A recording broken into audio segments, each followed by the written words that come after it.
Райхан серуендеу үшін далаға шығады. Біраз отырған соң сөмкесінде Әмияны жоқ екенін байқап, оны іздей бастайды. Бір кезде бір қыз келіп түсіріп алған Әмиянын өзіне қайтарып береді. Рейхан қызға рахмет айтып Зейнеппен танысады. Рейхан оның аш екенін байқайды.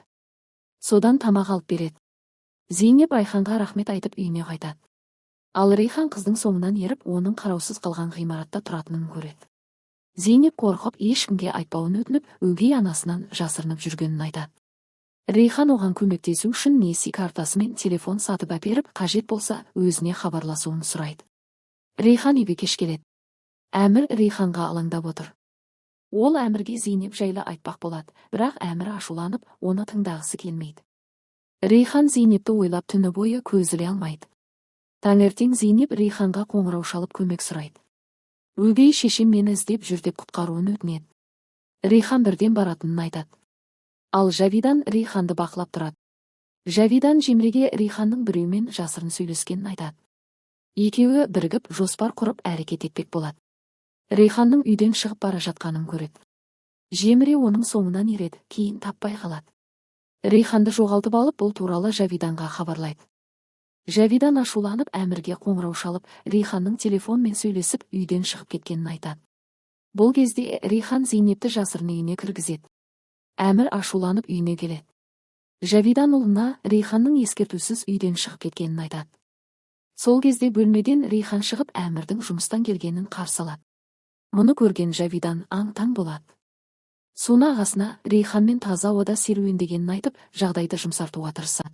Рейхан Сунаны бөлмесіне кіргізіп, Зейнеппен таныстырады. Әмір мен Жавиданға айтса айқай болатынын біліп, Хикмет келгенше күтуді ұйғарады. Рейхан Зейнепті қонақ бөлмеге жасырып, жасырын қамқорлық көрсетеді. Жемре Жавидан хабарласып, Рейханның жаңа телефон мен номер сатып алғанын айтады. Чегі холдингке кепті деп айтады. Зейнеп таңертең үйден кетіп қалады. Рейхан соңынан келеді. Жемре Рейханды аңдиды. Зейнеп саған кесірім тигенін қаламаймын деп айтады. Солай тұрғанда Зейнептің өгей шешесі келеді. Рейхан онымен жанжалдасып қалады. Жемре бақылап тұрады. Өгей шешесі Зейнепті күштеп алып кетуге тырысып, Рейханды бала ұрлаушы деп айыптайды. Рейхан қызды өгей шешесінен қорғап алып кетеді. Әмірге Рейханның телефон алған чегі келеді. Неге екінші телефон желісін алғанын ойлап отырады. Ал Рейхан Зейнепті жасырын үйге кіргізеді. Әмір Рейханға қоңырау шалады, бірақ оны естімейді. Әмір мазасызданады. Жемре Рейханды құрту үшін Зейнептің өгей шешесімен сөйлесіп, Рейханға қатысты келісімін ұсынады. Егер мені тыңдасаң, көп ақша табасың дейді. Әйел ойланып келіседі. Зафер Әмірге Рейханмен болған естеліктерін еске салып, сен әлі де оған қамқорлық жасайсың дейді.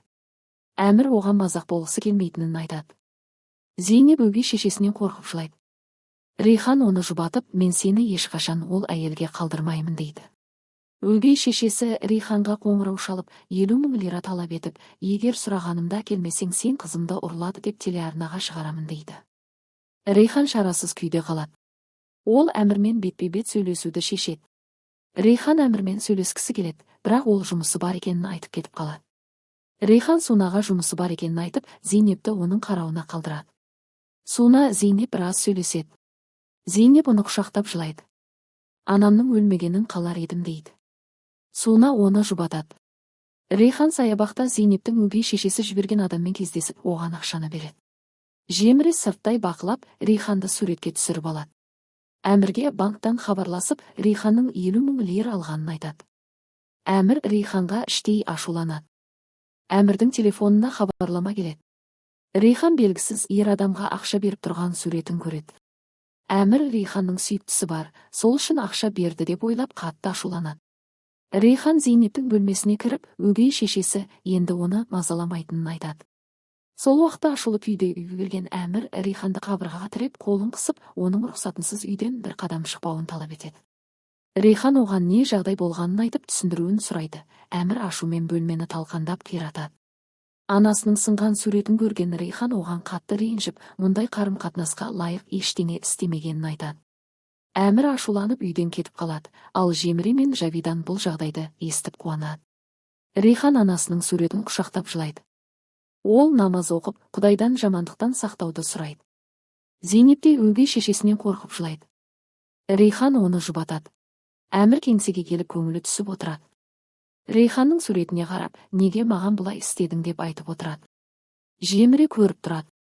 Әмірдің Рейханға сезімі барын түсінеді. Жеміре үйіне келіп күнделігіне Әмірдің Рейханға ғашық екенін жазып жылайды. Таңертең Рейхан Әмірдің кеңсесіне келеді. Сенімен сөйлесуім керек. Айтарым бар, үйге жүр, үйде сөйлесейік дейді. Содан екеуі үйге қайтады. Үйге келгенде Рейхан Әмірге Зейнеп туралы айтпақ болады. Сол кезде есік қағылып, Зейнептің өгей шешесі ойбайлап полициямен кіріп келеді. Рейхан менің қызымды ұрлады деп атылады. Рейхан Әмірге Зейнеп туралы айтып үлгермеді. Зейнеп деп дауыстап бөлмеге кірсе, Зейнептің жоқ екенін көреді. Бұл Жеміре мен Жавиданың алдын ала Рейханға құрған жоспар еді. Полиция қызметкерлері қызды ұрлады деген айыппен Рейханның қолына кісен салады. Полиция Рейханды тұтқындайды. Әмір араша түсуге тырысқанымен ештеңе өзгермейді. Ал Жеміре мен Жавидан қуанып отыр. Суна анасына Рейханды қорғамаған үшін ашуланады, бірақ Жавидан өзін ақтауға тырысады. Суна Заферге хабарласады. Әмір Кемалға қоңырау шалып, полиция бөлімшесіне келуін сұрайды. Кемал комиссармен сөйлеседі, прокурордың шешімін күтеміз деген жауап алады. Полиция бөлімшесінде Зейнептің шешесі жылап сықтап отырады. Рейхан менің қызымды ұрлап кетті деп оларды сендіруге тырысады. Қамауда отырған Рейхан Зейнеп үшін уайымдап жылайды. Әмір оған сенбей суық сөйлейді. Рейхан болса мен оған көмектескім келді. Саған айтқым келді, бірақ сен тыңдамадың деп түсіндіреді. Алайда Әмір оған сенбей, бұл сөздерді полицияға айтып бересің деп кетіп қалады. Зейнепті анасы шынжырмен қараусыз қалған үйге байлап қойған еді. Оны күзетіп тұрған ер адам бұл жерде егеу құйрықтар бар деп қорқытады. Зейнеп оған жіберші деп жылайды. Ал Зейнептің өгей шешесі әлгі адамға Зейнепті бақылауда ұстауды тапсырады. Бұл Жавида мен Жеміренің адамы. Суна полиция бөлімшесіне келіп ағасымен сөйлеседі. Ол Рейханның кінәсіз екенін айтып, полицияға түсініктеме береді. Сунаның сөздерінен кейін Әмір ойланады. Рейханның Зейнепке деген жанашырлығын түсініп, сені шығарып аламын деп айтады. Әмір Зейнептің жоғалуын анықтау үшін үйдегі камера жазбаларын тексереді. Мұны естіген Жавидан қатты уайымдап Жеміреге хабарлайды.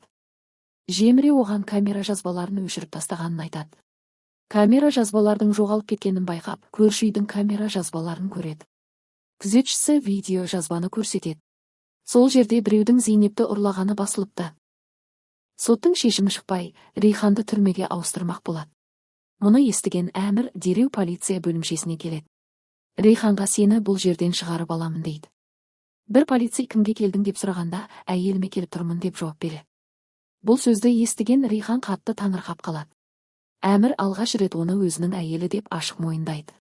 Әмір комиссарға Зейнепті басқа біреу ұрлап кеткенін дәлелдейтін бейне жазбаны береді. Рейхан Әмірдің өзі үшін дәлел жинап жүргеніне таң қалады. Рейханды босатады. Зейнеп табылмаса қайтадан қамауға алынатынын ескертеді. Рейхан мен Әмірдің үйге бірге келгенін көрген Жеміре мен Жавидан абдырап қалады. Олар Рейханның босап шыққанына іштей ашуланса да, сыр білдірмейді. Әмір әкесімен Рейханның қиын жағдайға түскенін талқылайды. Зейнеп табылмаса қайтадан қамауға алынатын Жеміре мен Жавидан естіп қуанып қалады.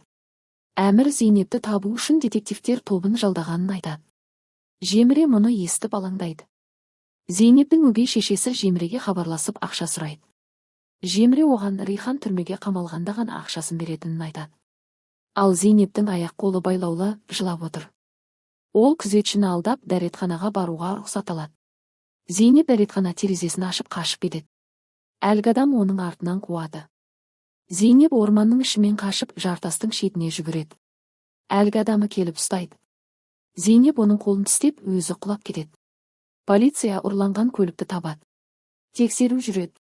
Әмір мен Рейхан үйлеріне қайтып бара жатқанда, комиссар Әмір қоңырау шалып, Зейнептің киімдері теңіз жағасында табылғанын айтады.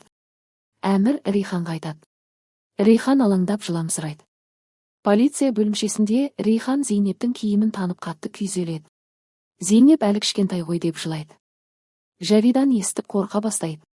Ол қыз шынымен өліп қалса былығымыз ашылады деп қорқады. Жеміре Зейнептің шешесіне хабарласады. Ол көтермейді. Рейханның көңіл күйі жоқ. Жылап жатады.